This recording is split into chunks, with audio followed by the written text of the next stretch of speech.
Persiapan yang harus kita lakukan agar Ramadan kita jauh lebih bermakna adalah dengan memperbanyak doa agar kita disampaikan, memperbanyak doa kepada Allah agar kita disampaikan bisa melaksanakan ibadah di bulan suci Ramadan. Meskipun ajal kita tidak sampai di bulan suci Ramadan, akan tetapi karena ikhtiar niat yang sudah kita tanamkan melalui doa tadi, meskipun ajal kita belum sampai, tidak sampai di bulan suci Ramadan, maka insyaallah kita ditetapkan oleh Allah sebagai orang yang mendapatkan pahala Ramadan secara sempurna.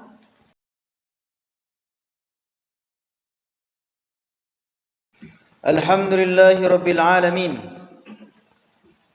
allazi arsala ayati ibratan lil mu'tabirin. Ashhadu an la ilaha illallah, ilahul awwalin wal akhirin, wa ashhadu anna sayyidana wa nabiyyana Muhammad al-mab'uus rahmatan lil alamin.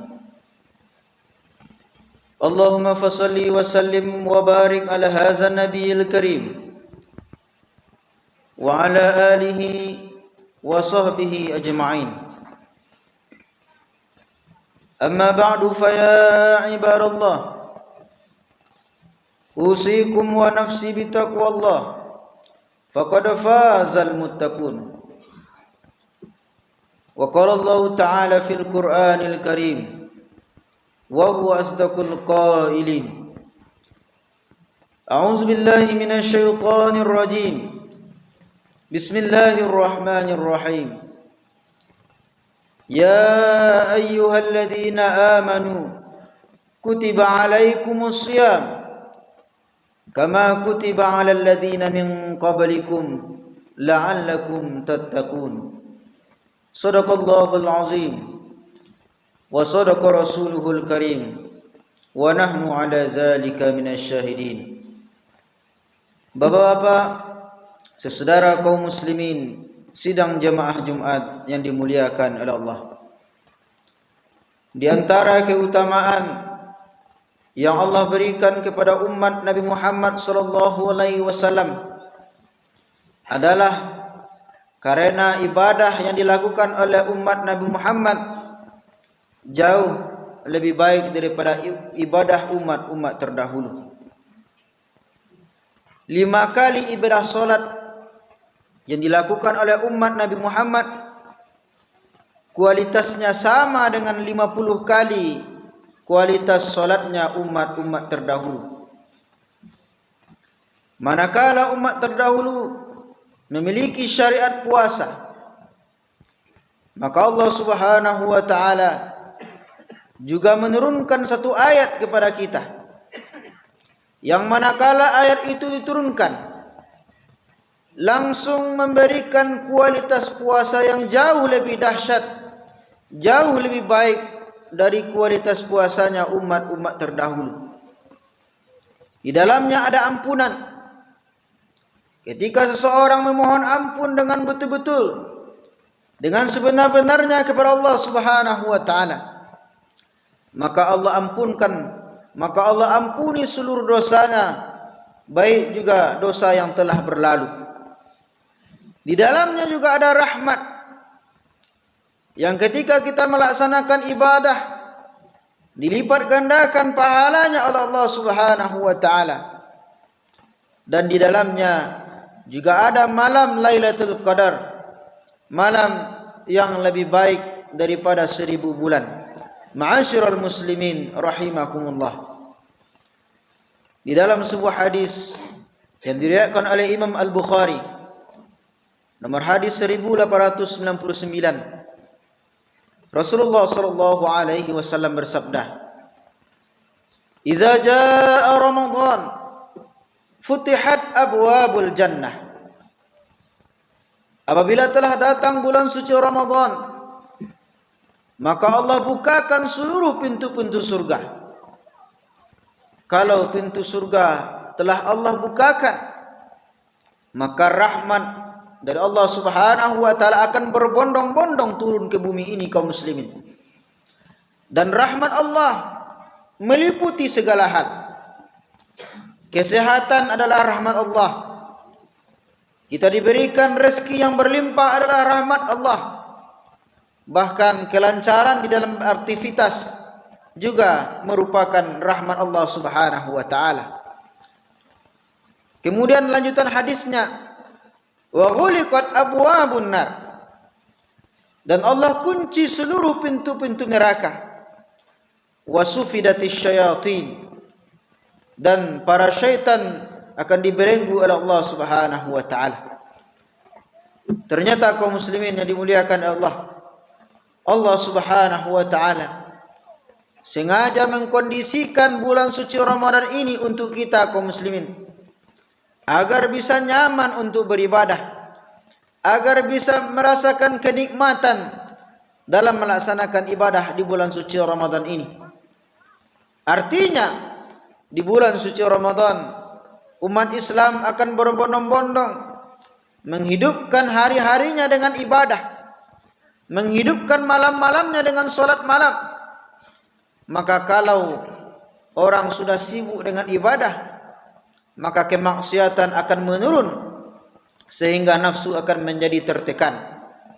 Maka daripada itu kaum muslimin yang dimuliakan oleh Allah Subhanahu wa taala, karena begitu luar biasanya keutamaan di dalam beribadah di bulan suci Ramadan ini, maka jangan sampai kita lewatkan begitu saja. Berapa banyak orang yang tidak merasakan kebahagiaan manakala Ramadan telah datang kepadanya, karena mereka tidak merasakan suasana Ramadan itu sesungguhnya kaum muslimin. Berapa banyak orang yang terasa hambar ketika Ramadan telah datang kepadanya, karena mereka tidak memiliki persiapan untuk menyambut bulan suci Ramadan. Makanya kaum muslimin yang dimuliakan oleh Allah, seorang imam besar, seorang ulama besar yang bernama Imam Asy-Syinkiti pernah menitipkan 3 pesan kepada kita. Bagaimana seharusnya kita melakukan persiapan menyambut bulan suci Ramadan ini kaum muslimin. Karena lebih kurang 1 minggu lagi kita akan kedatangan tamu yang sangat mulia, bulan suci Ramadan. Maka kedatangannya harus kita persiapkan dengan sebaik-baiknya. Makanya kata Imam Asy-Syinkiti rahimahullah menyebutkan ada 3 persiapan yang harus kita lakukan agar Ramadan yang sebentar lagi akan kita laksanakan menjadi lebih bermakna dan menjadi lebih berkualitas bagi kita kaum muslimin. Persiapan yang pertama kata Imam Asy-Syinkiti adalah dengan memperbanyak taubat dan istighfar pada saat waktu-waktu sahur atau beberapa saat sebelum azan subuh dikumandangkan. Kenapa kita disuruh beristighfar terutama pada saat-saat sahur? Karena siapa saja yang membawa dosa sampai di bulan suci Ramadan yang belum sempat dia mohon ampunkan kepada Allah, maka dosa itu yang membuatnya tidak merasakan kenikmatan di dalam beribadah. Karena kemaksiatan yang kita lakukan akan dapat menghilangkan kenikmatan bagi kita dalam melaksanakan ibadah kaum muslimin. Berapa banyak orang sulit untuk khusyuk beribadah, sulit untuk merasakan kenikmatan di dalam beribadah. Itu karena dosa yang belum mereka mohon ampunkan kepada Allah. Dan itulah yang menyebabkan kita sulit melaksanakan kenikmatan di dalam beribadah kaum muslimin. Makanya sebelum Ramadan ini datang kepada kita, perbanyaklah kita memohon ampun kepada Allah. Di samping itu juga kita juga banyak-banyak memohon maaf kepada saudara kita, kepada tetangga kita, kepada saudara kita yang seiman. Siapapun yang kita lihat, jangan sampai ada dendam di dalam hati kita. Jangan sampai kita tidak bertegur sapa karena dendam, karena kedengkian yang ada di dalam hati kita ini kaum muslimin. Makanya kaum muslimin yang dimuliakan oleh Allah, Yang pertama, kata Imam Asy-Syinkiti, adalah memperbanyak taubat dan istighfar kita kepada Allah Subhanahu wa taala. Yang kedua, kata Imam Asy-Syinkiti, persiapan yang harus kita lakukan agar Ramadan kita jauh lebih bermakna adalah dengan memperbanyak doa agar kita disampaikan, memperbanyak doa kepada Allah agar kita disampaikan bisa melaksanakan ibadah di bulan suci Ramadan. Meskipun ajal kita tidak sampai di bulan suci Ramadan, akan tetapi karena ikhtiar niat yang sudah kita tanamkan melalui doa tadi, meskipun ajal kita belum sampai, tidak sampai di bulan suci Ramadan, maka insyaAllah kita ditetapkan oleh Allah sebagai orang yang mendapatkan pahala Ramadan secara sempurna. Karena menanamkan niat adalah menjadi sebab disempurnakannya pahala oleh Allah kepada kita kaum muslimin.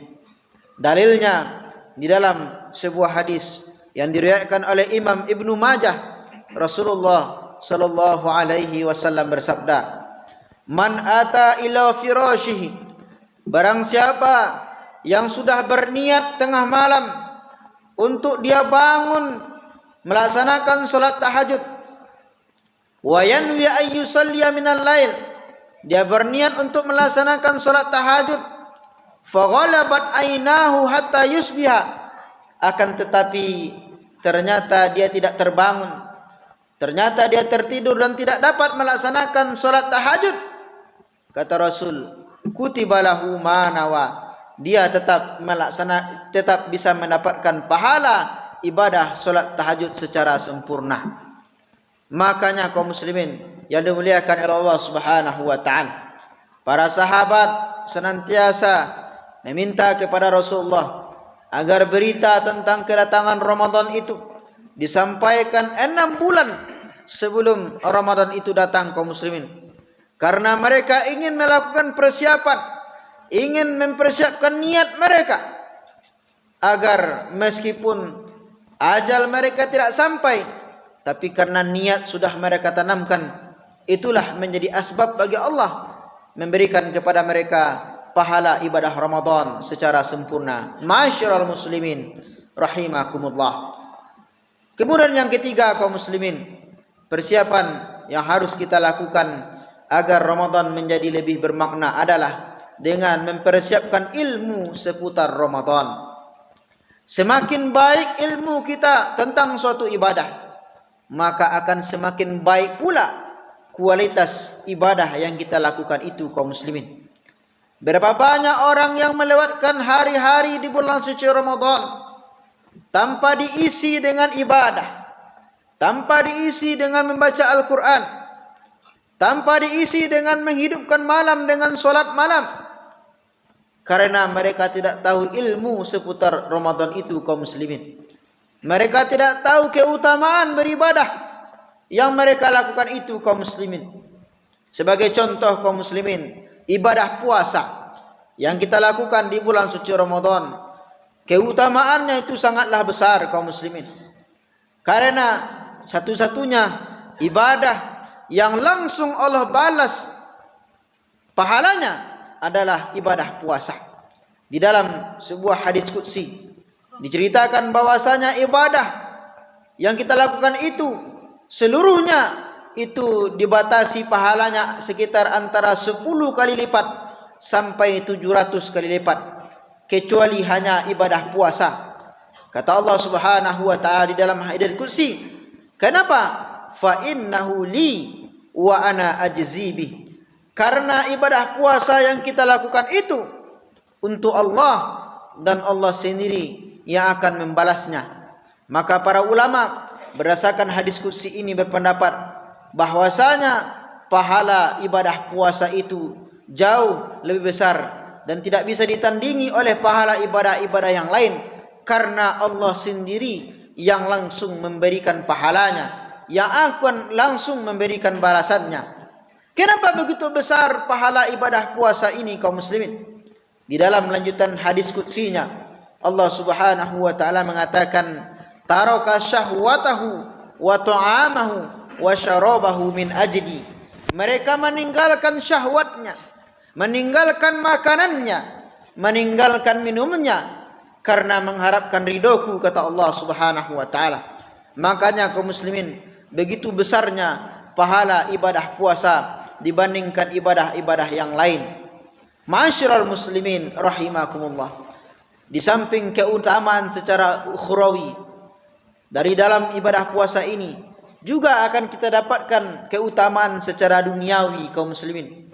Di antaranya adalah bahwasanya ibadah puasa dapat membantu menghentikan ketergantungan seseorang terhadap kebiasaan merokok. Karena di dalam penelitian disebutkan kaum muslimin, 21 hari seseorang tidak merokok, 21 hari seseorang tidak mencium asap rokok, maka di hari yang ke-22 dia insyaallah sudah bisa merdeka daripada rokok. Dan itu berdasarkan penelitian bahwasanya di dalam rokok ada 4.000 racun di dalamnya, yang salah satunya adalah nikotin. Dan nikotin itu bertahan di dalam darah kita selama 21 hari lamanya kaum muslimin. Cuman 21 hari kaum muslimin. Sedangkan puasa ada 30 hari lamanya. Seakan bahkan kita punya spare 1 minggu persiapan untuk itu kaum muslimin. Seakan-akan Allah ingin mengatakan kepada kita, wahai umat Islam yang ingin berhenti merokok, inilah kesempatan bagi kalian untuk bisa berhenti di dalam bulan suci Ramadan ini melalui ibadah puasa. Ma'asyiral muslimin rahimakumullah. Kemudian juga di bulan suci Ramadan ada ibadah makan sahur. Ini bukan sekedar makan biasa kaum muslimin. Karena cuman kalau sekedar makan, anak kecil juga bisa. Tapi di dalam ibadah sahur ini Allah sesungguhnya ingin membentuk karakter kepada kita, ingin membentuk kebiasaan kepada kita, agar kita terbiasa bangun tengah malam, agar kita terbiasa bangun sebelum subuh, agar kita bisa bermunajat dan memohon ampun kepada Allah Subhanahu wa taala. Bukankah Allah Subhanahu wa taala adalah zat yang maha mengatur segala alam dunia ini, yang menentukan segala alam dunia ini kaum muslimin? Kenapa kita tidak ingin memiliki waktu-waktu terbaik bersama Allah? Dan waktu itu ada di waktu sahur, ada di waktu beberapa saat sebelum azan subuh itu dikumandangkan. Makanya kaum muslimin yang dimuliakan oleh Allah Subhanahu wa taala, Ramadan adalah waktu yang terbaik bagi kita untuk mendapatkan yang terbaik daripada Allah Subhanahu wa taala. Maka jangan sampai kita sia-siakan begitu saja, karena kalau dia sudah berlalu daripada kita, tidak akan dapat lagi kita mendapatkan keutamaan itu. Fa'tabiru ya ulil absar la'allakum tuflihun.